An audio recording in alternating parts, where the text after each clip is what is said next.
자, 이제 한번 맨 처음 거 먼저 한번 해볼게요. 자, 영상 보는 친구들은 하고 나서 문제 받아가시면 되고요. 그러니까 문제 먼저 풀어보고 그 다음 수업 듣는 거예요.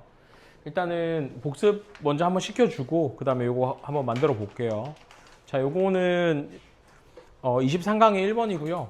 풍요의 역설에 대한 지문입니다. 그죠? 그래서 우리 포식자들에게 먹이감이 많아지는 게 과연 좋은 일이냐. 근데 일반적으로 생각했을 때 포식자들에게 먹이가 많아지면 먹을 게 늘어나니까 좋다라고 생각할 수 있는데 이 글에서는 그게 안 좋다 그랬지. 왜냐면 자기가 그 먹이감이 늘어난 정도가 더 이상 늘어난 포식자의 개체 수를 감당할 수 없을 정도로 포식자의 개체 수가 늘어나 버리기 때문에 그래. 그러면 결국에는 일부 포식자들이 굶어 죽게 된다. 이제 이렇게 얘기하는 거고 주제가 그래서 풍요의 역설입니다. 한번 같이 볼게요. 자, 문제가 하나 있는데 이제 생물학에서 문제가 하나 있는데 얘가 불리는 거야. 생물학이 불리는 게 아니라 문제가 불리는 거지. 풍요의 역설이라고 불리는 생물학에서 이제 문제가 하나 있어요. 그래서 직관적으로 봤을 때 한 사람은 생각할 수도 있는데 여기 보면은 이제 뭐뭐 하면 뭐뭐 하는 경향이 있다. 그래서 이제 가정법이거든. 이게. 그래서 여기에 이게 출제된 이유는 뭐냐면 이제 핵심 문법 이제 만에 하나 가정법이 이제 포함이 되어 있기 때문에 그렇고 그냥 한국어 보고 그 다음에 요 문제는 맨 마지막에 풀겠습니다. 포식자 개체군이 먹잇감을 구할 수 있는 먹잇감이 구할 수 있는 먹이의 양이 증가하면 즉 그것의 먹잇감이 구할 수 있는 먹이야. 그러니까 지금 총 당사자가 3개 나오는 거야. 포식자, 포식자의 먹이, 포식자 먹이의 먹이 이렇게 총 3개가 나오는 거야. 아시겠죠? 그래서 늑대, 사슴, 풀 이렇게 나오는 거라고. 오케이, 이렇게 나오는 거야. 더 잘 사는 경향이 있다. 라고 생각할지도 모르겠다는 건 실제로는 아니다. 이렇게 지금 얘기를 하고 있는 거야. 우든 추측이니까 생각할지도 모르겠다. 그래서 더 많은 음식인데 누구를 위한 더 많은 음식이냐면 먹잇감이야. 이건 지금 사슴을 얘기하는 거지. 요거는 사슴이고 얘는 풀을 얘기하는 거야. 됐죠? 사슴에게 있어서 더 많은 풀은 의미하는데 뭘 의미하냐면 더 많은 사슴이 이용 가능하다는 걸 의미합니다. 누구한테? 늑대에게 이렇게. 지금 항상 당사자가 3개 나오는 거야. 요 각각이 뭘 가리키는지를 이해하는 게 굉장히 중요하고 앤드 헨스는 그 결과 포식자의 개체 수는 마찬가지로 늘어날 거야. 이렇게. 여기까지는 여러분들 뭐냐면 한 사람이 추측하고 있는 통념을 얘기하는 거야. 이 글의 주제가 아니라 통념을 얘기하는 거야. 일반적으로는 이렇게 생각하겠지. 풀이 늘어나면 사슴이 늘어나고 그러면 그걸 잡아먹는 늑대의 개체수가 늘어날 거라고 이렇게. 그러나 통념을 반박하고 있습니다. 실제로는 때때로 반대가 일어난다. 이렇게 얘기를 하고 있네. 통념을 뒤집어 엎었고 이제 요거에 대한 설명이 쭉 나오겠지. 자, 증가인데요. 먹이의 증가야. 토끼에게 이용 가능한 먹이니까 얘는 프레이고 얘는 그레스, 풀이 되는 거야. 맞죠? 요 먹잇감의 증가는 예를 들어서 특정 지역에서 이 증가가 아마도 이어질 것 같대. 어디로 이어지냐면 과도하게 풍부함으로 이어질 것 같대. 토끼에. 됐지? 풀이 늘어나면 토끼가 갑자기 많이 개체수가 증가할 거야. 그리고 증가시킬 거야. 뭐를 증가시키냐면 개체수를 증가시킬 건데 늑대의 개체수를 증가시킬 거야. 이렇게. 근데 말하자면 늑대야. 근데 뭐 할 때까지? 늑대의 개체수가 유지할 수 없을 정도로 커질 때까지. 이건 이제 무슨 말이냐면 자, 아까 얘기한 것처럼 풀이 막 늘어나면 토끼가 막 늘어나. 이렇게 막 늘어나는데 토끼가 막 늘어나는데 그러면 늑대도 따라서 새끼를 이렇게 낳을 거 아니야. 그러면 생각을 해봐봐. 늑대가 하루에, 이거 예시로 숫자 개념으로 이해하면 편하거든. 늑대가 하루에 토끼를 뭐 한 10마리를 잡아먹는다고 한번 가정을 해볼게요. 그러면은 늑대가 한 마리 태어날 때마다 토끼가 10마리씩 늘어나야 돼. 그래야지 늑대가 이제 유지가 될 수 있는데 풀이 아무리 늘어난다고 해도 토끼의 번식 속도가 하루에 10마리가 될 수가 없다 이거야. 쉽게 얘기하면. 이해됐지? 그러니까 토끼가 늘어난 정도가 늑대가 필요한 양을 충당하지 못한다는 얘기를 하고 싶은 거야. 됐지? 그러면 굶어 죽는 늑대가 발생할 수밖에 없다. 그 얘기를 하는 겁니다. 그 얘기가 바로 방금 쌤이 말로 설명한 거를 영어로는 unsustainably large라고, 더 이상 유지할 수 없을 정도로 커진다 이거야. 늑대의 개체수가. 그리고 결국에는 불안정화된다. 안정이 파괴된다. 이렇게 얘기를 하고 있습니다. 자, 그래서 불안정해진다. 그래서 더 많은 음식이네. 토끼를 위한 더 많은 음식. 즉 여기서는 풀을 얘기하는 거고 얘는 먹잇감, 프레이를 얘기하는 거야. 이거는 실제로 제기하는데 위협을 제기한다. 누구에게? 늑대의 개체군의 위협을 제기한다 이거야. 그러면 이제 많아진다고 좋은 게 아니다 이렇게 얘기를 하는 거지. 여기까지 하면 그냥 끝나. 그래서 이 예시는 보여주고 있어요. 뭘 보여주고 있냐면 우리의 일반적인 직관, 즉 다른 말로 하면 통념. 뭐라는 통념이냐면 음식이 더 많을수록 더 많은 먹잇감이 항상 포식자 집단에게 항상 좋을 거라는 일반적인 직관. 됐어? 이게 어떻다고? 이게 주어고 동사 여기 나와 있지? 이게 flawed, 결함이 있다, 틀렸다 이렇게 지금 얘기를 하고 있는 겁니다. 그렇지 않다는 거. 그래서 more is not always more. 더 많은 게 항상 더 많은 건 아니다. 즉 다른 말로 하면 토끼의 개체수가 많은 게 항상 더 많은 포식자의 개체수를 유지시켜주는 건 아니다. 이렇게 얘기를 하고 있는 겁니다.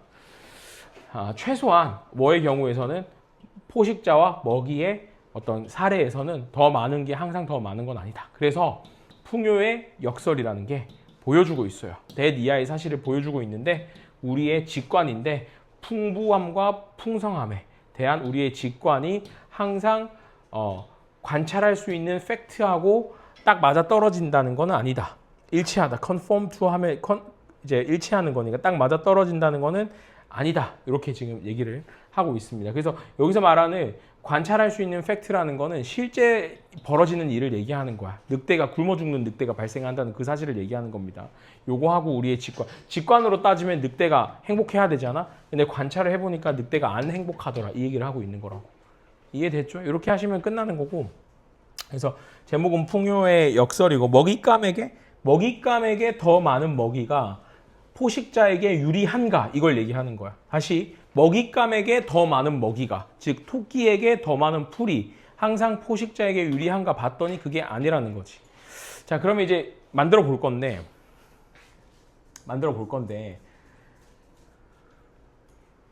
어떻게 접근을 해야 되는지 한번 볼게요.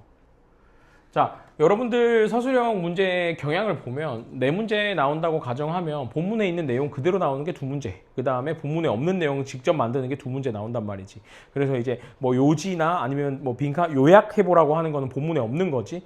이 글의 주제를 한번 만들어 봐라, 요지를 한번 만들어 봐라, 또는 요약을 한번 해봐라, 빈칸 뚫어갖고 A, B, C에서 뭐 넣어봐라. 뭐 요거는 이제 본문에 없는 거기 때문에 직접 여러분들 평소 실력대로 하시면 되고, 나머지 2문제는 그냥 이렇게 지금처럼 있는 거, 이거는 그래도 문제가 쉬운 편이야. 왜냐면 한국어로 주는데 여러분들 학교 시험에서는 한국어 안 주잖아. 그냥 빈칸 뚫어놓고 그냥 넣어봐라 이렇게 되는 거거든. 여기서 이제 난이도를 극한까지 올리고 싶으면 가끔 나오는 문제 패턴이 빈칸을 뚫어놓고 넣어봐라라고 했는데 원래 원문하고 다른 걸 만드는 거야. 의미는 같은데 다른 이제 단어들이 막 다 바뀌어 있는 거야. 그러면 이제 망가지는 거지. 탈탈 털리는 거지. 이제 그때 되면 이제 그렇게 시험 문제가 나오면 여러분들 학교에서 1컷이 보통 80점대로 쭉쭉 떨어진단 말이지. 재수 없으면 뭐 79점 이럴 때도 있는데 80점대 1등급 커트라인이 나올 때는 보통 보면 서술형이 그렇게 나온다더라. 근데 이거는 이제 기본형 문제예요. 그러면 한번 보면은 증가하면이니까 더 잘 사는 경향이 있다 이렇게. 그러면 항상 여러분들 중요한 게 포식자 개체군은 그것의 먹잇감이 구할 수 있는 먹이의 양이 증가하면이라고 나와 있잖아. 그러면 이걸 앞에 쓰고 더 잘 사는 경향이 있다 이러면 한국어는 항상 영어하고는 다르게 여러분들이 주의해야 될 게 주어가 중복되면 임의로 삭제가 가능해. 한국어는. 그러니까 봐봐. 지금 동사는 아니야. 여기서 그건 아니구나. 자, 다시 여기까지. 그래서 개체군은 더 잘 사는 경향이 있고 여기에 이제 부사절이 들어가는 거야. 이해됐죠? 방금 쌤이 다른 얘기 했어요. 다시 그냥 이거 볼게요. 주어랑 동사랑 떨어져 있고 그 사이에 가정법이 껴 있는 거야, 이렇게. 근데 영어는 주절 안에 가정법을 넣을 수는 있지만 자주 쓰는 패턴은 아니거든. 그러니까 영어는 가정법 따로 주절 따로 이렇게 쓰는데 이 두 개 자체는 자리를 바꿔도 상관없어. if절을 먼저 써도 되고 나중에 써도 상관은 없는데 그 안에 안긴 문장은 잘 안 쓰는데 한국어는 거의 대부분의 문장이 다 이렇게 안겨 있어. 그래서 이걸 보면은 일단은 뭐 if절을 먼저 쓸지 아니면 주절을 먼저 쓸지 여러분들이 그건 그냥 선택하시면 되는데 보통은 힌트를 어떻게 주냐면 여기에 대문자가 하나 있는 경우가 많아. 그럼 이제 주절부터 쓰세요 뭐 아니면 부사절부터 쓰세요가 대문자로 보통 시작하는 단어로 그거부터 쓰라는 건데 여기 지금 대문자가 없지. 그렇다는 얘기는 주절 먼저 써도 되고 가정법 먼저 써도 되고 상관이 없다는 얘기야.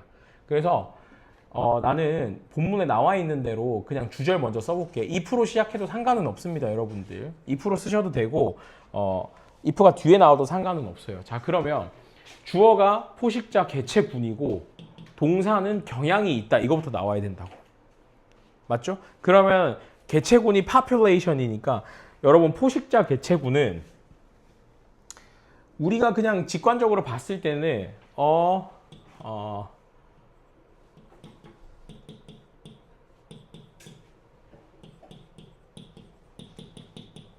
아마 이렇게 나갈 가능성이 높아. 맞지? 근데 여기에 s가 붙어 있지. 단어에 보면. 그러면 이런 단어는 있어 없어? 이거는 없단 말이지. 이렇게는 못 쓴단 말이지. 그러니까 그러면 이제 생각을 해보는 거야. 우리한테 만들라는 게 포식자 개체군이라는 말을 써야 되는데 그거는 포식자야 개체군이야. 개체군이지. 그러니까 population을 먼저 쓰고 뒤에 수식어로 포식자를 쓰라 이 얘기야 지금. 이해됐지? 그렇게 접근을 하는 거야. 하나씩 풀어보면. 그래서 population 왜냐면 이건 안 맞잖아. 이렇게 쓰면 안 맞잖아. 그 다음에 of predators 이렇게 가야 된다고. 이렇게. 여기까지. 그 다음에 뭐뭐 하는 경향이 있다 하면 여러분들 원래 tend to 나와야 되지. tend to 나와야 되지. 자, 근데 여기서 이제 우리가 필요한 지식이 뭐야? 가정법이잖아. 그래서 여러분들 만에 하나 가정법을 어떻게 쓰냐면 이거 알고 있어야 돼요. if를 쓰고 주어를 쓴 다음에 were to나 또는 should를 쓰면 돼. should를 쓰고 동사 원형을 쓴 다음에 컴마 찍고 주어 다음에 뭐 would, should, could, might 이런 거를 하나 쓰고 동사 원형 이렇게 쓰게 돼 있다. 이렇게. 요거는 그냥 여러분들이 알고 있어야 돼. 이걸 만약에 모르잖아? 그럼 이걸 쓸 수가 없어. 이걸 모르고 쓰는 방법은 딱 한 가지밖에 없어. 본문의 내용을 통째로 다 외우는 거. 이거 말고는 이제 방법이 없습니다. 아시겠죠? 근데 그렇게까지 여러분들이 비효율적으로 공부하고 싶지는 않을 거 아니야. 그지? 그러니까 요거는 뭐 요 지문에서만 나오는 게 아니라 앞으로 여러분들 보게 될 수능에서도 나올 가능성이 적지 않은 거기 때문에 이 정도는 공식을 외워줘야 됩니다. 그러면은 자연스럽게 이 공식을 딱 바라보면 우리는 지금 이 부분을 만들고 있지. 그러면 요 중에서 하나 단어 보면 하나밖에 없다 이거야. would. 이렇게 이제 들어가는 거지. 됐습니까? 그래서 would tend to 뭐가 나와야 되냐면 더 잘 살다가 do better이에요. 이렇게 나와야 돼. 됐죠? 그래서 정답은 여기 앞에 요만큼 나오고 이제 그 다음에 뒤에다가 if 이렇게 쓰면 되겠지. if 다음에 주어가 먹이의 양이네. 맞죠? 이것도 똑같아. 먹이의 양은 먹이야 양이야. 양이지. 그러니까 amount of 먹이 이렇게 가야 되겠지. 그래서 the amount of food라고 나와야 되겠네. if 밑에다가 쓸게. if the amount of prey. 그래서 관사가 있는지 없는지 써야 될 게 있는지 없는지 보면은 먹이의 양이니까 그냥 food를 쓰면 되겠다. 여기까지. 됐죠? 근데 먹이는 먹인데 음식은 음식인데 어떤 음식이냐면 그것의 먹잇감이 구할 수 있느니까 지금 여기서부터 여기까지 이렇게 꾸며주고 있죠. 그러면 요거를 먼저 쓰고 영어로는 뒤에서 앞으로 꾸며줘야 될 거 아니야 이렇게. 맞지? 그러면 구할 수 있는이라고 쓰면은 어떻게 쓰면 되냐면 원래는 이렇게 가야 돼.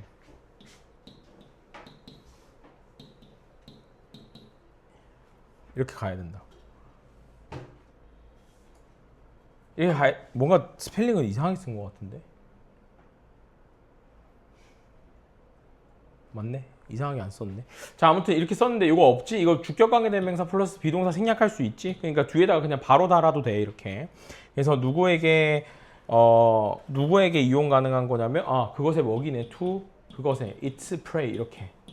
여기까지 쓰면 이제 if 절의 주어가 끝난 거야. 됐어? 그럼 이제 묻고 따지고 할 것도 없이 그 다음 공식에 의해서 아마 요거 있네. 요거 바꾸라는 거잖아. 요거 뭘로 바꾸라는 거야? were to 이렇게 바꾸라는 거야. 이거 굉장히 좀 난이도가 높았어. 이렇게 바꾸라는 거야.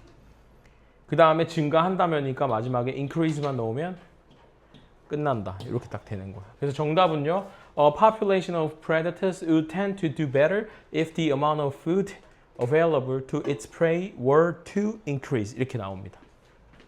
아시겠죠? 오, 맞았네. 이거 맞기가 쉽지가 않은데. 왜냐면 요걸 알려면 다시 한번 여러분들에게 중요한 공식이 요거하고 뒤에서 요렇게 수식어로 들어가는 거 요거 알고 있어야지 이 문제 풀 수 있다. 이해됐나? 어렵지? 쉽지가 않죠? 오케이. 아직 다음 거 못 푼 사람 있지? 빨리 다음 거 풀어봐. 또 복습시켜주고 해줄게.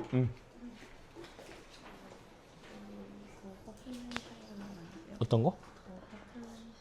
더 파퓰레이션? 근데 그거는 너가 사실 걱정은 안 해도 되는 게 이때까지 너네 학교 서술형은 무조건 명사를 관사하고 같이 줬어. 그래서 이거는 막 이렇게 혼동의 여지가 있기 때문에 그것까진 쪼개지 않더라고. 그래서 너무 걱정 안 해도 될 것 같아. 근데 그렇게 나온다고 하더라도 0.5점에서 1점밖에 감점이 안 돼. 그러니까 너무 걱정은 안 해도 돼.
어디서 소리 난 거야?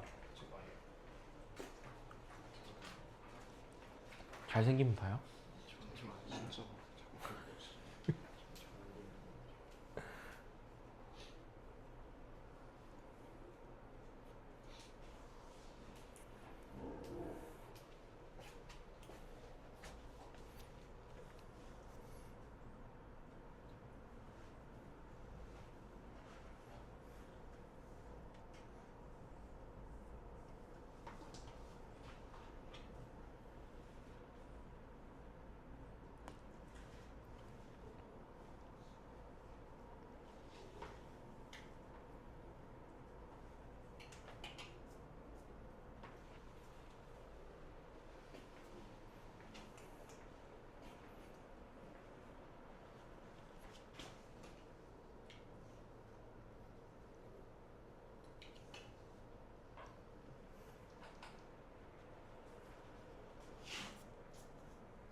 여러분들 여기 힌트 하나 줄게. 추가해야 되는 데는 하나 알려줄게. 요거 추가해야 됩니다.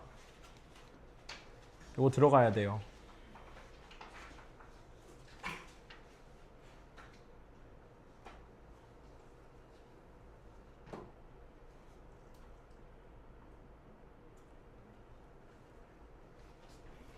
봐봐. 어디서 뭐라고 썼어? 저 지금 그냥 막 써가지고. 맞네. 너 썼네. 아니 바인 쓴게 문제가 아니에요. 응? 보자. 딴 거는 그냥 모르겠어서 제가 끼워놔가지고. 오케이. 옳죠. 맞는 것 같긴 한데. 1분만 더 드릴게요.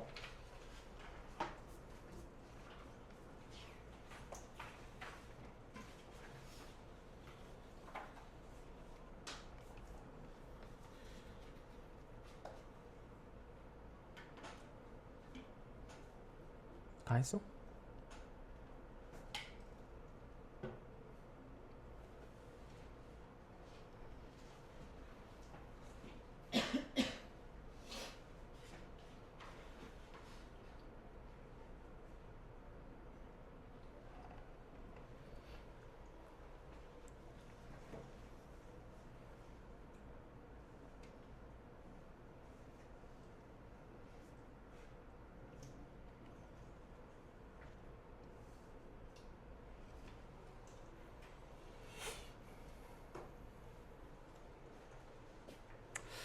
자, 한번 보겠습니다, 여러분들. 지문 복습하고 또 마찬가지로 문장 한번 만들어 보겠습니다.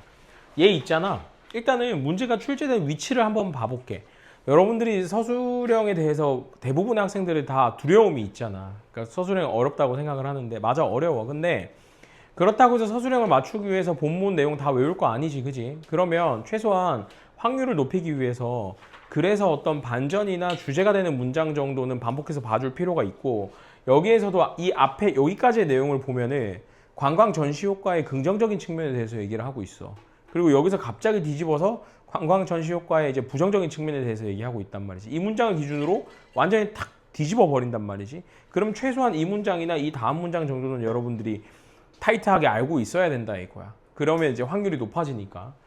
자, 이 어떤 이 관광에서 전시 효과야, 이게. 전시 효과는 자, 지칭하는데 이것도 이제 시험에 나올 수 있죠. 이거 전치사거든요, 여러분들. 그렇기 때문에 여기서부터 여기까지가 의미상의 주어란다. 뭐의 의미상의 주어냐면 이 동명사의 의미상의 주어야. 그래서 얘가 이렇게 연결되는 거야, 이렇게.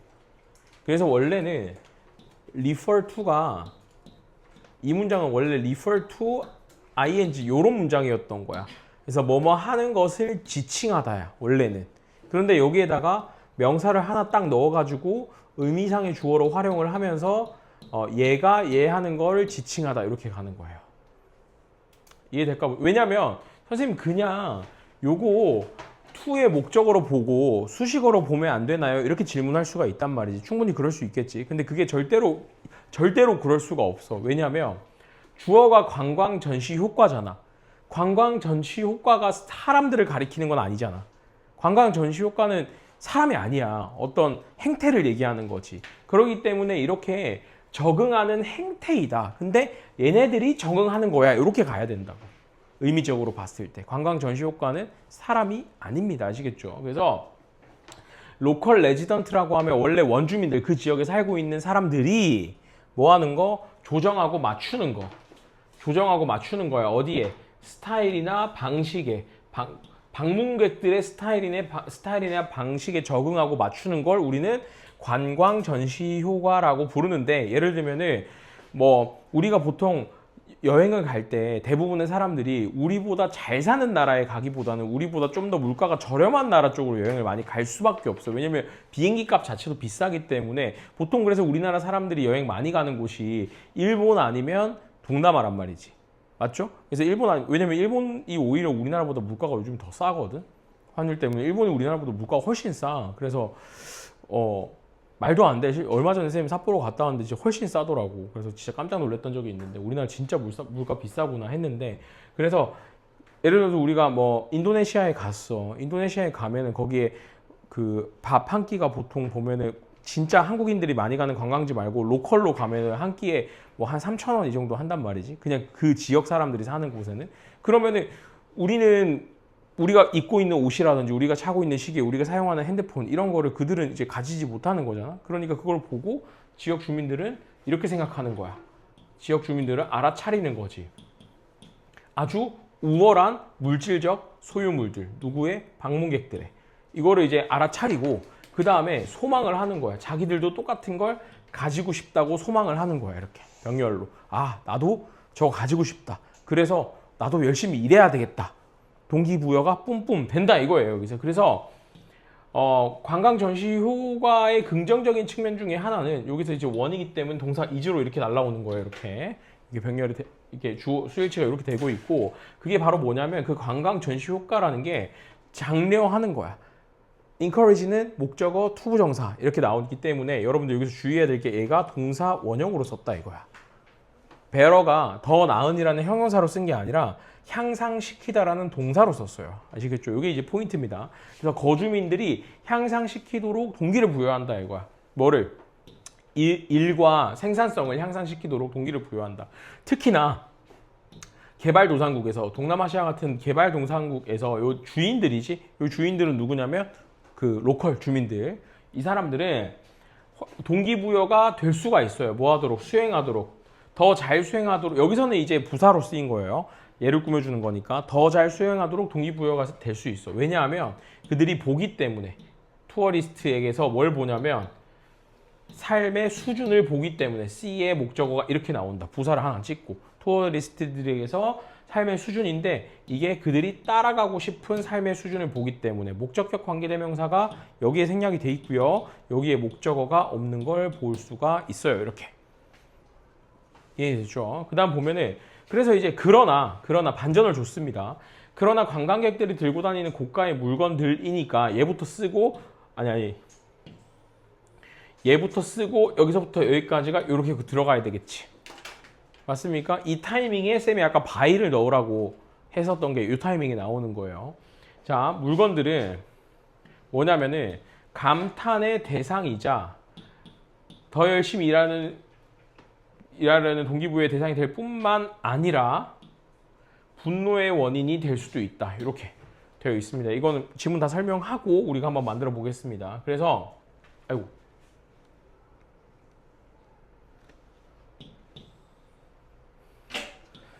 관광 전시 효과는 매우 파괴적일 수 있다. 이게 분노의 원인이 되니까. 그러니까 이제 뭐 납치라든지 아니면 심각한 경우에는 살인도 일어나고 아니면 절도 이런 거 굉장히 흔하게 일어나는 일이란 말이지.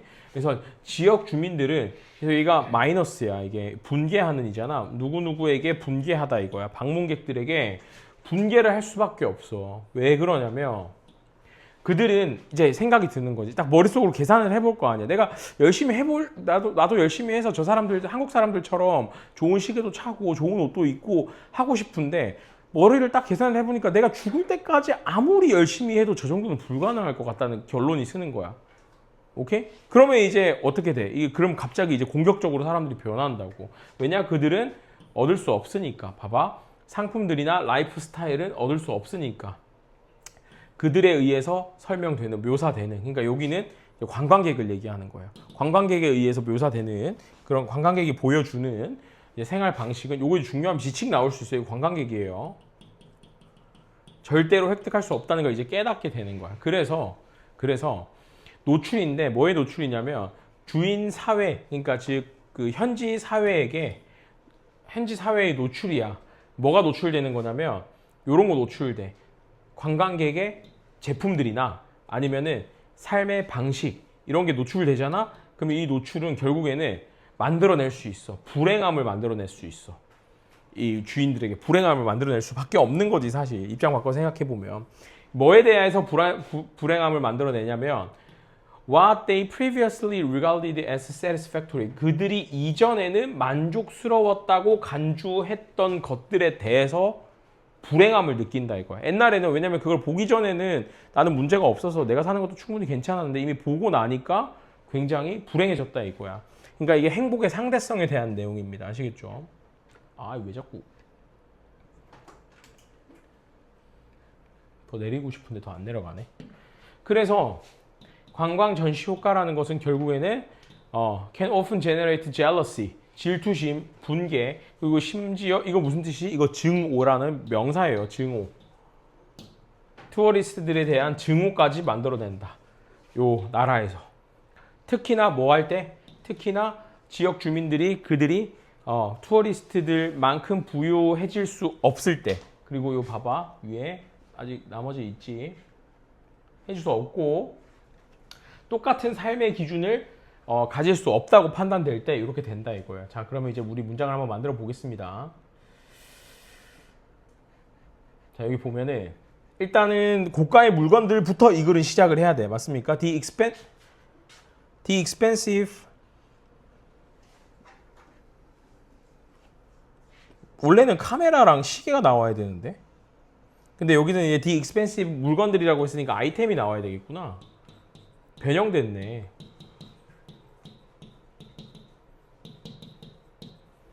여기까지야. 근데 만약에 쌤이 바이를 안 줬잖아?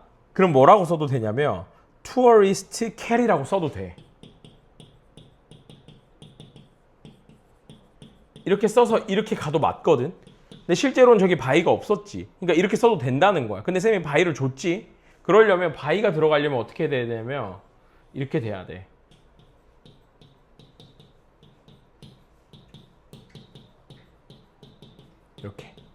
이렇게 가야 돼. 이해되지? 주어가 얘로 뜨면 캐리로 가야 되고 이렇게 얘를 바로 꾸며줄 거면 이렇게 될 거면 얘가 이렇게 바뀌어야 된다 이거야. 그래서 관광객들에 의해 들고 다녀지는 이제 고가의 물건들이야. 그러면은 얘가 할 수 있대. 될 수 있다. 감탄의 대상이 될 수 있대. 근데 여기 좀 어렵네. 이게 여러분들 동사를 보면은 어떤 동사가 있냐면 이게 serve as가 무엇으로 기능하다, 무엇이 되다 이런 뜻이거든.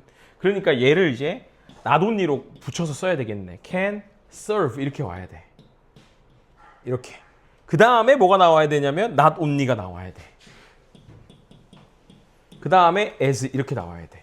무엇으로 기능할 뿐만 아니라 이렇게. 여기까지 됐어? 근데 뭘로 기능할 뿐만 아니라 라고 하냐면 감탄의 대상으로 기능할 뿐만 아니라 그러면 대상이니까 감탄의 대상은 여러분들 감탄이 아니라 대상이지. 그래서 대상이 여기 위에 나와 있을 거야. 오브젝트라고. 그 다음에 감탄, admiration 이렇게 나와야 돼. admiration.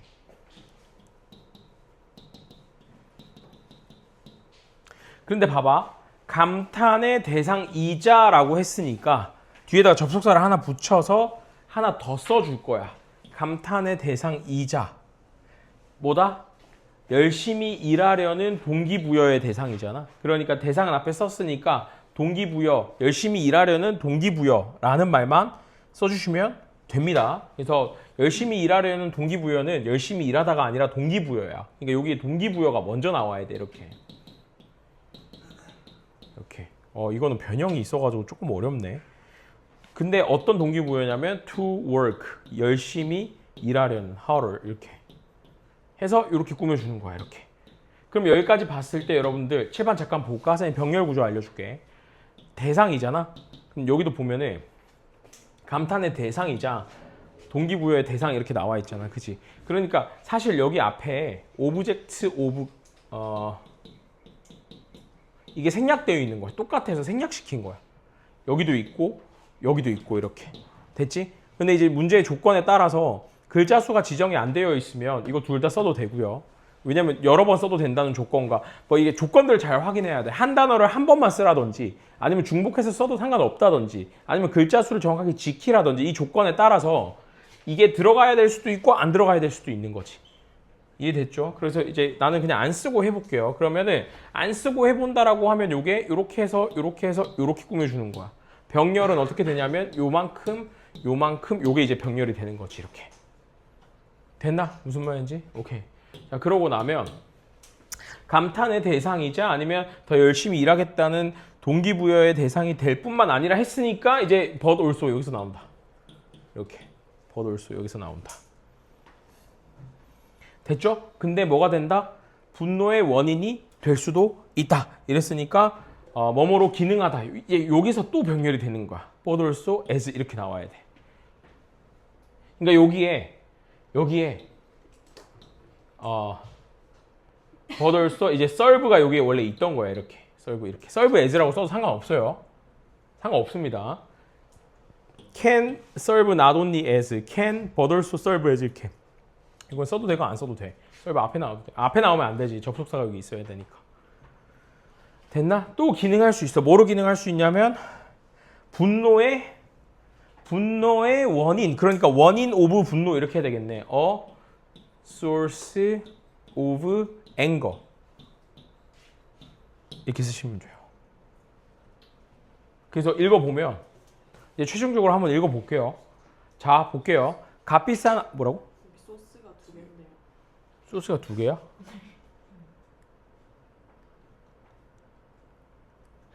정답에는 소스가 1개야. 얘가 오면 예, 정답에는 소스가 1개야. 소스가 2개 나왔어? 네. 그럼 어거지로 한번 넣어볼까? 넣을 수 있는데 넣을 수 있는 데가 없네. 왜냐면 원인이라는 말이 한 군데밖에 없죠. 여기 자체에도 원인이 지금 하나밖에 없잖아. 아예 앞에 나온다는 거 아니잖아. 그지? 그러니까 그 문제 오류네. 자, 일단 한번 보면은 값비싼 아이템이야? 관광객이 들고 다니는. 그게 기능할 수 있어. 뭐뿐만 대상뿐만 아니라 동경이나 아니면 더 열심히 일하겠다는 동기부여의 대상일 뿐만 아니라 또한 분노의 원인으로 기능할 수 있습니다. 이렇게 되는 겁니다. 그러니까 막상 이렇게 써놓고 나서 해석을 하는 건 그닥 어렵지 않거든. 근데 이거를 만드는 거는 완전 다른 차원의 이야기예요. 아시겠죠? 이렇게 하고 한 문제만 더 풀고 잠깐만 한 5분만 쉬었다가 이어서 진행할게요. 일단 한 문제는 더 해. 쉬는 시간 끝나고 바로 해설할 거니까 해봐. 자, 25강의 2번 복습진도 나가고 문장 만들어 보겠습니다. 창의성이 언제 만들어진다고? 예준아? 잠깐 제쳐줄 때. 그렇지. 잠깐 제쳐줄 때 창의성이 만들어진다. 열심히 계속 빡세게 한다고 해서 창의성이 나오는 게 아니다. 요거죠. 그래서 having a rich store of knowledge in an area, 여기까지 한 분야에서 아주 풍부한 지식의 모음집을 갖고 있는 거는, 그래서 주어가 동명사기 때문에 동사가 이주로 나왔네. 창의성을 위한 근간이 된다. 자, 그럼 여기까지가 통념이지. 지식을 많이 축적하는 거는 창의성의 근간이 된다. 근데 우리는 결국에는 이 얘기를 하고 싶은 게 아니잖아. But something more is needed. 그 이상의 무언가가 필요하다. 그럼 우리가 찾아야 될 건 그 이상의 무언가란 무엇인가? 그래서 많은 문제들에게 있어서 for many problems there's something more. 그 something more이라는 게 바로 뭐냐면 능력이래. 바로 알려주네. To see things in a new way. 새로운 방식으로 바라보는 능력이래. 그러면 왜? 새로운 방식으로 바라보는 능력이라는 것도 추상어야. 맞지? 추상어로 구체어로 바꿔야 돼요. 이것도 우리 뭔지 모르는 거야. 그래서 restructuring the problem, 문제를 재구성한대. 그러니까 그 새로운 방식이라는 게 문제를 재구성하는 거야. 근데 굉장히 특이하지. 문제를 재구성한다라고 나왔으면 문제를 재구성하는 게 이 글의 주제가 돼야 되는 게 여기 주제가 되어야 되는데 이 글은 여기서 한 발 더 나아가. 그러면 문제를 재구성하려면 어떻게 해야 되냐, 여기까지 나가는 거야. 구체적인 방법까지. 근데 그것은 갑작스러운 통찰로 이어진대. 문제를 재구성을 하면 갑작스러운 통찰로 이어진대. 그러면 여기서 말하는 갑작스러운 통찰이라는 게 결국에는 창의적인 아이디어가 번뜩이는 창의적인 아이디어가 떠오른다. 이렇게 얘기를 하고 있는 겁니다. 그래서 종종 이것은 일어나는데 언제 일어나냐면 한 사람이 고군분투하는 거야. 문제에 대해서 고군분투하고 문제나 프로젝트에 대해서 고군분투하다가 그러고 난 다음에 그것을 잠깐 동안 제쳐둘 때, 그때 이제 일어난다고 했으니까 여기에서 포인트가 제일 중요한 게 이제 요게 이제 되겠지. 요게 이제 이 글의 주제가 되겠죠, 여러분들. 이게 제일 중요한 포지션이에요. 그래서 일부 심리학자들이 믿고 있어요. 시간인데요. 잠깐 떨어져 있는 시간, 요걸 그대로 받아주고 있죠. 요게 뭘 허락하냐면 인큐베이션이라는 걸 허락한대. 인큐베이션 뭘까? 우리 잘 모르겠어요. 인큐베이션 하면 아기가 인큐베이터에 들어가 있는 거, 뭔가 키우는 거, 이런 게 떠오른단 말이지. 그래서 뭔지 모르니까 요거를 동격을 달아가지고 친절하게 설명을 달아주고 있다. 그래서 일종의 unconscious working이야. 내가 의식하지 못할 때 일어나는 일인데 그 문제를 관통하는 무의식적인 행위를 우리는 인큐베이션이라고 부른대. 실제로는 그것은 그것보다 훨씬 더 복잡하대. 그냥 무의식적으로 일어나는 것보다 더 복잡하다고 했으니까 여기서 점점점 좁혀주고 있는 거야. 크게 얘기했다가 좁히고 이렇게. 그래서 여기까지 오는 거야. 여기까지. 그래서 그 부화라는 게 개인이 문제를 제출해주기 전에 더 그 긴 준비 기간이 선행될 때 더 도움이 된다. 이게 무슨 말인지 밑에서 한번 살펴보겠습니다. Leaving the problem for a time. 제쳐주는 거예요. 문제를 한동안 제쳐두는 거는 아마도 방해를 할 거래. 자, 그럼 봐봐. 문제를 한동안 옆에다가 치워놓는 거, 문제로부터 떠나는 거지. 그럼 문제로부터 떠나는 거는 이 글에서는 분명히 플러스잖아. 맞지? 이 글에서는 좋은 거란 말이지, 분명히. 근데 봐봐. interrupt는 마이너스잖아. 그럼 그 뒤에 뭐가 나와야 되겠어? 그렇지. 그래서 이중부정으로 긍정문이 나와야 된다 이거야. 그렇기 때문에 사실 쌤이 봤을 때는 시험에 출제되어야 되는 부분은 이 부분이 더 적합하다 이거야, 이거. 이게 훨씬 쌤이 봤을 때 객관식으로 출제된다면 여기에 출제될 가능성이 굉장히 높아. 이걸 변형해서.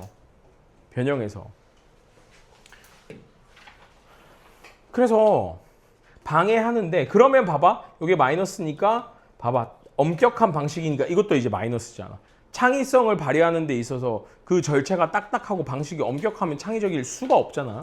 그러니까 그러니까 딱딱한 방식을 방해하면 유연한 방식이 되면서 새로운 문제에 대한 통찰력이 나온다. 이렇게 접근을 해야 된다고.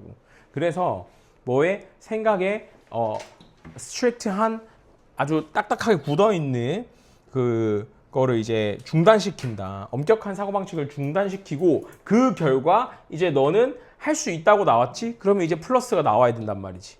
맞지? 그래서 플러스가 나오는 게 여기에서 reconstruct가 아까 위에서 나왔었지? 그래서 reconstruct를 restructure로 바꿔서 썼어요. 재구성한다. 너의 관점을. 상황에 대한 관점을 재구성하고 그 결과 더욱더 다르게 생각한다. 이게 이제 이 글의 핵심이 창의성이 나온다. 이렇게 지금 얘기를 하고 있는 겁니다. 맞죠? 그래서 창의성이라는 거는 결국에는 필요로 하는데 자, 엄청난 지식도 필요로 해. 이건 이제 통념에 나왔지, 여기 이제 그대로 나왔어. 근데 이것만 가지고는 안 된다 그랬지. Something more than that이라고 했지. 그러니까 something more than that이 바로 이거야. 유연성이야. 이 유연성 어떻게 나온다고? 잠깐 제쳐뒀을 때 나온다 이거예요. 그리고 continual reorganizing. 그 다음에 reorganizing이라는 게 restructure, reconstruct 하고 다 똑같은 말입니다. 재구성하는 거지, 생각을. 또 뭐뿐만 아니라 동기부여나 끈기뿐만 아니라, 그러니까 동기부여나 끈기도 필요해. 근데 as well as가 붙으면 앞에 게 더 중요해진단 말이지. 그러니까 얘도 필요한데 얘가 진짜 중요하다. 이렇게 지금 얘기하면서 글을 마무리를 하고 있다. 그래서 창의성에 있어서 필수 요건이라는 게 여기서는 총 여러 가지를 주고 있는데 첫 번째는 방대한 지식. 두 번째, 잠깐 제쳐둠으로써에 나오는 통찰력, 번뜩이는 통찰력. 그 다음에 나오는 게 여기에서 동기부여나 끈기까지도 나오고 있는데 이거는 주제에 해당할 일이 거의 없어. 마지막에 한 번 줬기 때문에. 그래서 두 가지 지식과 이제 잠깐 제쳐둠으로부터 나오는 통찰력 이렇게 보시면 될 것 같아요. 자, 그러면 요거 한번 만들어 볼게요. 일단은 주어가 부화니까 인큐베이션으로 시작을 해야 되겠다.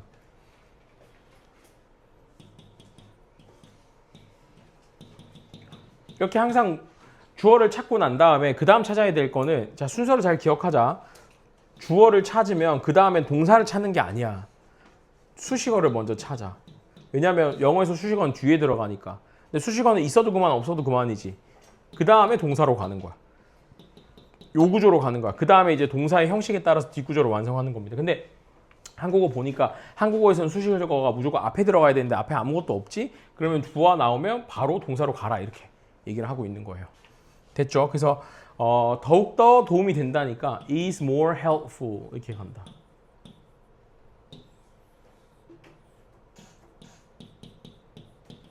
이렇게 도움이 된다. 그래서 여기서부터 여기까지만 만들면 끝난다. 뭐뭐 할 때 여기서부터 여기까지만 만들면 끝나니까 뭐뭐 할 때니까 이제 when 시작하겠지. 이렇게 when. 그 다음에 부사절이니까 주어랑 동사를 또 찾으면 됩니다. 아시겠죠? 그럼 주어가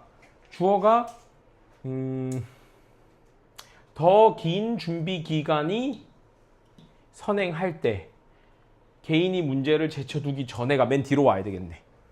개인이 문제를 제쳐두기 전에를 앞에다가 써도 상관은 없기는 한데 더 긴 준비 기간이 선행할 때 요것만 이제 쓰시면 됩니다. 그러면 a longer preparation period가 나와야 되겠네. a longer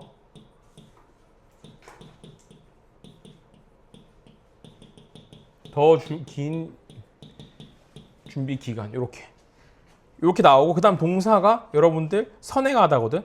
선행하다는 거기 나와 있죠. precede예요. 근데 주어가 단수기 때문에 여기 s를 붙여서 나와야 돼. 이렇게 precede. 됐지? 뭐보다 선행할 때야? 개인의 문제 제쳐둠이에요.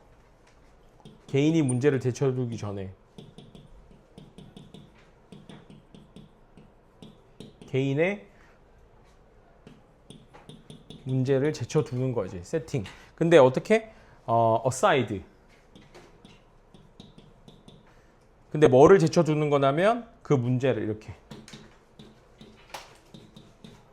근데 요거는 있잖아. 요거는 두 개 자리 바꿔도 상관없어요. set the problems aside라고 써도 되고 set aside the problem이라고 써도 되고 둘 다 같은 말이야. 문제를 제쳐두는 거. 됐습니까? 자 그러면 여기에서 이제 진짜 어떻게 썼는지 문법적으로 더 파고들어 볼게. 자, 요 precede라는 동사 여러분들이 꼭 알고 있어야 돼. 무엇 하는 것을 무엇 하는 것보다 선행하다인데 요 precede라는 말은 있잖아. 목적어로 동명사를 받는 동사야. 이해될까? 그래서 있잖아. 얘가 사실 일로 오는 거란다. 일로. 그럼 얘는 뭘까? 당연히 동명사의 의미상의 주어야.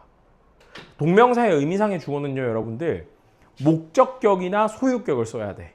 다시 동명사의 의미상의 주어는 목적격이나 소유격을 써야 돼. 자, 그러면 우리 봐봐. 개인이라고 하면 the individual이잖아. 요 단어를 목적격으로 쓰면 어떻게 쓰는 줄 알아? 그냥 이 단어 자체가 그냥 목적격이야. 이거 그냥 이대로 동사의 목적어 자리에 들어와도 되잖아. 그러니까 대명사 같은 경우에는 목적격이라는 게 따로 있어. 예를 들어서 주격은 he, 그 다음에 목적격은 him, 그 다음에 소유격은 his 이렇게 생겼단 말이지. 맞죠? 근데 명사는 일반 명사는 주어 자리에 올 때도 the individual이고 목적어 자리에 올 때도 그냥 the individual이야. 근데 일반 명사는 주격이랑 목적격이 모양이 일치해. 대명사는 주격이랑 목적격이 모양이 달라. they는 주격이지만 them이 목적격이잖아. 그러니까 대명사는 모양이 다르지만 일반 명사는 모양이 똑같아. 그러니까 이렇게 쓰거나 아니면 소유격을 쓴다. 목적격을 쓰거나 소유격을 쓴다.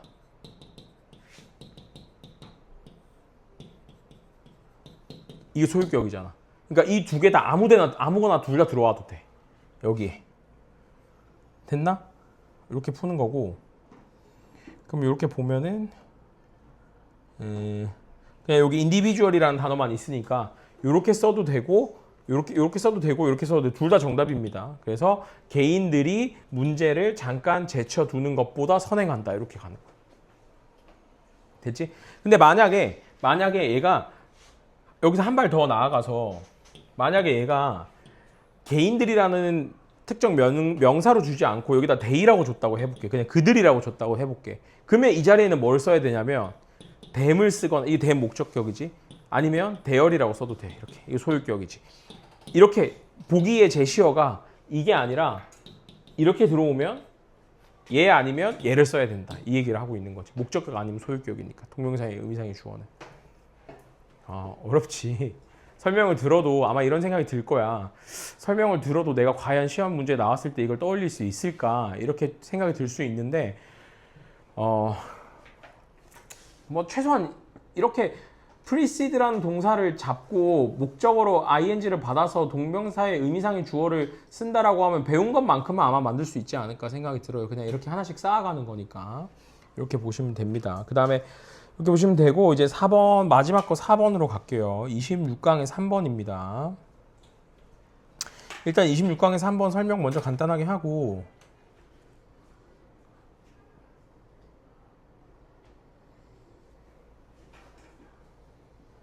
그 다음에 문제를 한번 보겠습니다.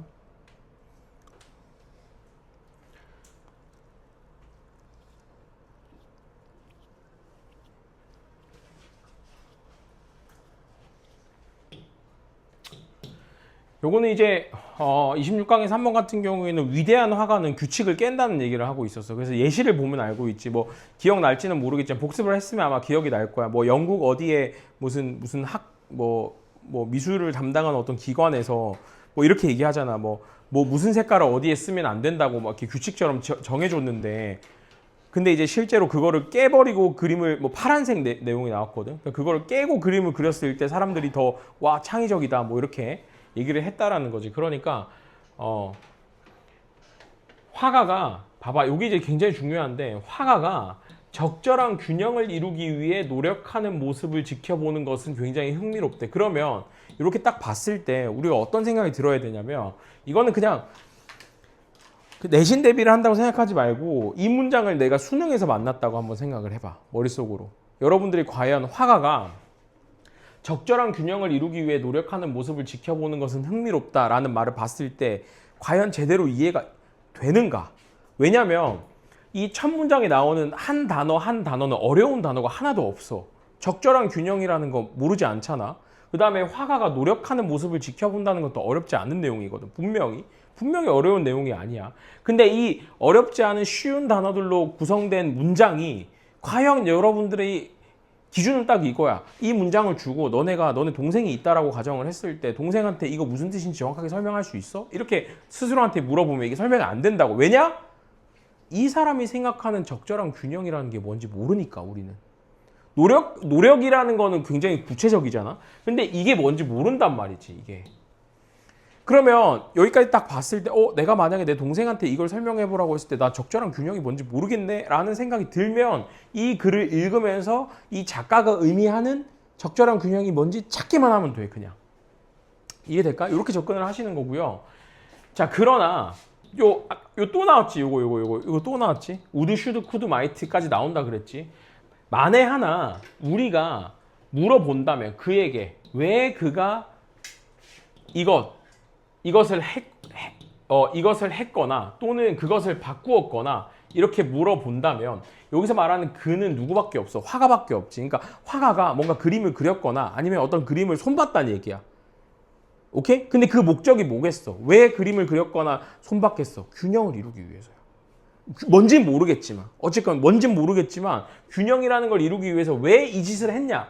라고 물어본다라고 하면 그는 아마도 우리에게 말을 해줄 수가 없을 것이다. 지금 이렇게 얘기했네. 그러니까 이거는 쉽게 얘기해서 자기도 정확하게 왜인지는 모르고 그냥 했다 이거야. 그냥 요약하면 위대한 화가는 자기가 왜 그렇게 하는지 설명은 못하지만 어쨌거나 적절한 균형을 유지한다. 이렇게 얘기를 하고 있는 거라고. 그러면 여기까지 딱 봤을 때 적절한 균형이라는 게 뭔지는 모르겠지만 일단 괜찮은 것 같아. 화가가 그림을 그리는 데 있어서 괜찮은 것 같아요.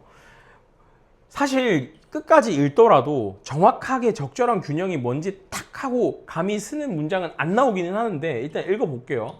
그는 does not follow any fixed rules라고 나와 있지. 그러니까 어떤 고정된 규칙을 따르지 않는데. 그러니까 봐봐.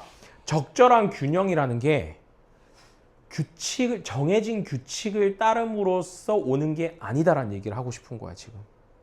이해됐지? 그러니까 적절한 균형이라는 건 그냥 편하게 설명해 줄게. 화가가 그림을 그려서 이제 독자들이 그걸 보고 아름답다고 느끼는 그 상황을 적절한 균형을 이룬다고 그냥 표현하는 거야. 아, 이 그림이 멋지다라고 판단을 내리는 근거가 그냥 적절한 균형을 이룬다라고 그냥 이 사람은 표현하고 있는 거야. 여러분들이 생각하는 무슨 무게중심 이런 게 아니야. 이런 균형이 아니고 그냥 적절한 균형이라는 건 화가의 머릿속에 있는 생각과 이걸 관찰하는 사람들이 딱 봤을 때 매칭이 딱 돼가지고 와 멋진 그림 이게 이해가 되면 이게 적절한 균형을 이룬 거야. 이렇게 지금 접근을 하는 거거든. 근데 이 적절한 균형이라는 건 어쨌거나 규칙을 따름으로써 오는 것도 아니고 그러다 보니까 말로 설명도 못 하는 거야. 예를 들어서 규칙을 따름으로써 적절한 균형을 이뤘다라고 가정을 해보자. 그러면 너 이거 어떻게 했어? 라고 물으면 아, 나 이 규칙대로 그림을 그렸어. 이렇게 얘기를 해줄 수 있을 거 아니야. 근데 얘는 규칙을 애초에 따르지를 않았어. 그러니까 설명할 수 있는 방식이 없다. 지금 이렇게 얘기하는 거라고. 여기까지 됐지. 자, 그는 단순히 그냥 느낌 가는 대로 한 거야. 그리고 사실이래. 뭐가 사실이냐면 일부 예술가나 잘 봐. 일부 예술가 이거 딱 보자마자 어떤 느낌이 들어야 돼? 마이너스야. 바로 마이너스야. 맞지? 그러니까 이게 굉장히 뻔하단 말이지. 그러니까 우리가 수능 영어를 굉장히 두려워하지 않아도 되는 이유 중에 하나가 이런 거야.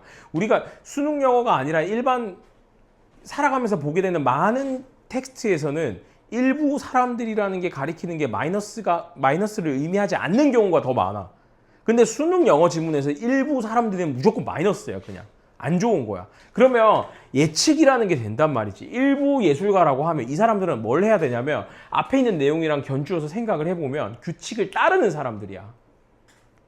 이해됐지? 정해진 규칙을 따라. 그러다 보니까 창의적인 그림을 못 만들고 적절한 균형을 못 만들어내는 사람인 거야. 영어적 사고에서 봤을 때는. 그래서 일부 예술가나 비평가야. 특정한 영역에, 특정한 시기에 있는 사람들은 봐봐. 그러면 그걸 이제 다르게 표현을 하면은 그들의 예술의 법칙을 공식화하려고 시도했대잖아. 그러면 공식화한다는 거는 이걸 만들려고 시도했다잖아. 근데 얘 안 만들었다 그랬잖아. 그러니까 이게 마이너스라고 이렇게. 그럼 뒤에 이제 그러나 그것은 항상 판명되었어. 뭐라고 판명되었냐면 Poor artists did not achieve anything. 그 형편없는 예술가들이 그 어떤 것도 성취하지 못했다는 게 판명되었어. 언제? 그들이 규칙을 적용하려고 할 때. 규칙을 따르면 안 된다는 얘기지. 계속 똑같은 얘기를 반복하고 있는 거야. 그래서 반면에 그러면 이게 나왔지? 그럼 이제 여기까지만 딱 보잖아? 그러면 안 봐도 본 것 같은 기분이 들어야 돼. 어떻게 해야 돼? 룰을 박살내거나 따르면 안 되겠지. 그걸 통해서 뭘 이뤄야 돼? 적절한 균형 이뤄야 돼. 이렇게 나와야 된다고. 오케이? 안 봐도 본 것 같은 기분이 들어야 돼. 그래서 얘네들은 그것들을 박살내는 거야. 그럼 얘가 가리킨 게 뭐겠어? 당연히 법칙 또는 규칙 이게 되는 거지. 이렇게 딱 매칭이 되는 거야.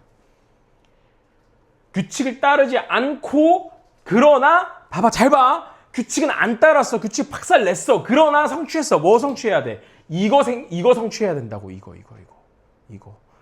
그러니까 new kind of harmony. 봐봐 나오잖아. 하모니가 조화잖아. 그러니까 조화가 균형이 조화라고 바뀐 거야.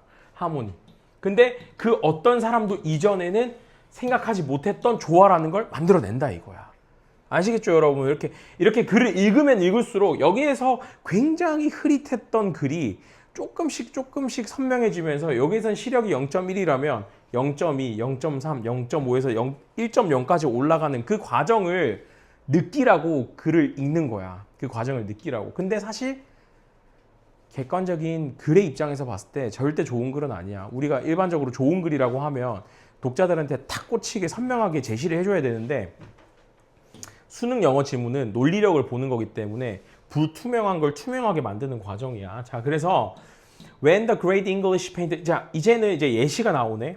얘가 great이잖아. great. 맞지? 그럼 이거 보자마자 뒤에 어떤 내용 나와야 돼? 규칙 박살내는 거. 그럼으로써 조화를 만들어내는 거. 이렇게 나와야 돼. 얘가 설명을 했어. 그의 학생들에게 왕립 아카데미에 있는 설명했어. 근데 뭘 설명했냐면 explain의 목적어가 일로 뜨는 거예요. 됐죠? 근데 근데 보니까 쌤이 방금 설명했던 거하고 좀 다르네. 잘 봐. 파란색이 반드시 놓여져서는 안 된대.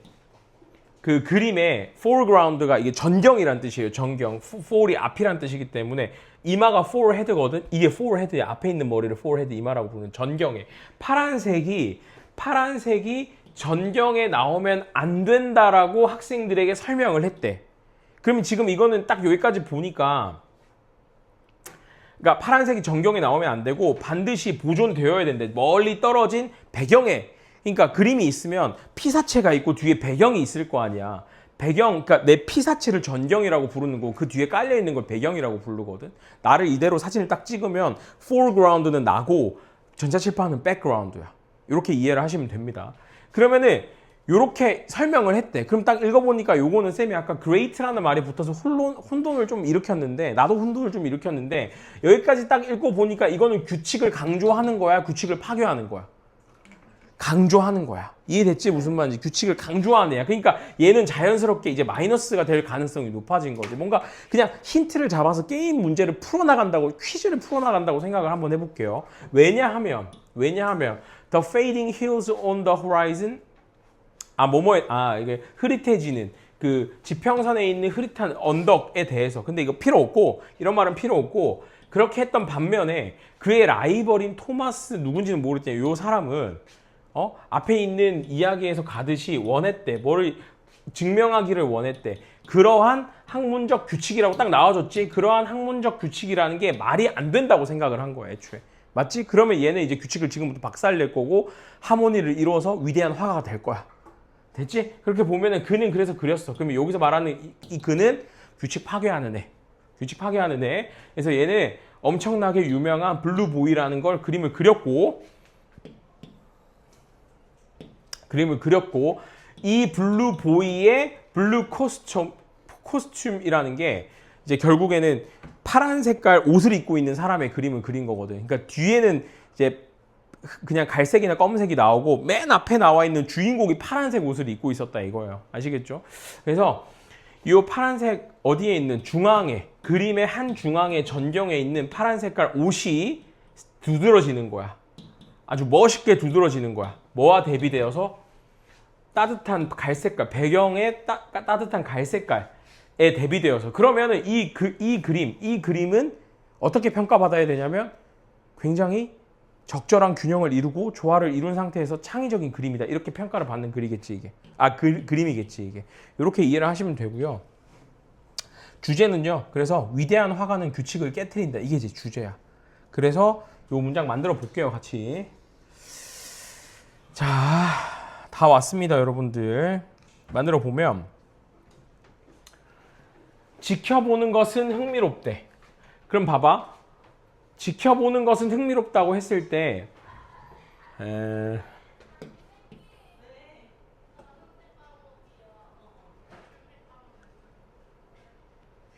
추가해야 되네. 지켜보다가 뭐가 있냐면 watch 있네. 그럼 지켜보는 것 하면 어떻게 써야 되냐면 to watch 이렇게 써야 돼. 이렇게 to watch 이렇게 써야 돼. 근데 뭐를 지켜보는 거냐? 위에다가 쓰자. 한국어 보면서 써야 되니까. to watch. 화가가 노력하는 모습을 지켜보는 거야. 얘가 노력하는 모습을 지켜보는 거야. 이거 하기 위해서. 그럼 여기에 이게 지금 뭐냐면 지각동사란 말이지. 화가가 노력하는 걸 지켜본다. 이렇게 가야 된다고. 그러면 앞에는 아티스트가 나와야 돼. 그 다음에 노력하다가 아마 strive 있네. 그래, strive 이렇게 strive.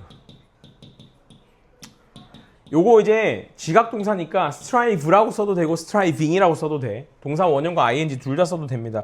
물론 여러분 나도 알고 있어. it으로 시작한 사람이 있다는 거 알고 있거든. 그거 좀 이따 설명해 줄게. 자, 이렇게 가고 for이 아니네.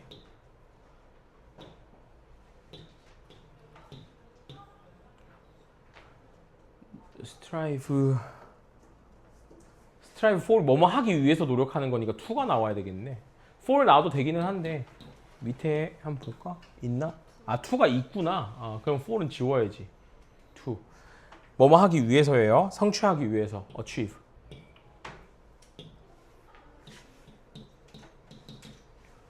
노력하기 위해서. 여기서 끊어지는 거야. 성취하기 위해서. 뭐를? 적절한 균형. the right balance. 자, 여기까지 하면 뭐가 끝나는 거냐면 주어가 끝나는 거야. 맞지? 이제 동사 써야 되겠지? 어떻다고? 굉장히 흥미롭다. is fascinating. 만 쓰면 끝나네. is 그러네. 이렇게 쓰면 끝나네. 근데 이렇게 쓰면 이제 정답이거든. 그럼 주어가 여기서부터 여기까지란 말이지. 여기에서 이제 이렇게 쓰고 났을 때 중요한 건 뭐냐면 요 몇 글자로 쓰라고 조건이 있나? 없지. 그럼 이거 정답이거든. 근데 이제 지금 세 보면은